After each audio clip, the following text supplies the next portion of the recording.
धेरै दिनपछि यहाँहरूलाई अल इन वान ब्लगमा स्वागत छ। यो अहिले म तपाईहरुलाई देखाउन गइरहेको छु जुन आईसीटी टेस्टिङको काम भइरहेछ हैन। टेस्टिङको काम यो सब टेस्ट भएर बसेको छ। त्यस्तै रातो हाम्रो फायर फाइटिङको पाइप हो। अनि साथै त्यो टिभी बक्सको पनि काम भएको छ।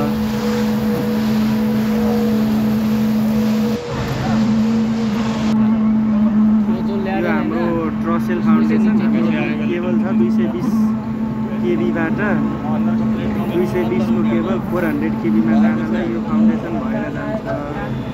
यता छ त्यसपछि यो फाउन्डेसनबाट चढेर अघि जुन देखाएको थियो त्यो ट्रान्सफर्मरको लागि त्यहीमाथि केबल ट्रेन्स भएर आउने हाम्रो ट्रसेल फाउन्डेसन हो। हेर्नुहुँदैछ होला। त्यसै गरी यो हाम्रो टर्सरी एरिया हैन। टर्सरी फाउन्डेसन यता जीआईबी बस स्टपको हैन इरेक्सन भएर बसेको छ हाम्रो सबै। अहिले केही इरेक्सन पनि हुँदैछ।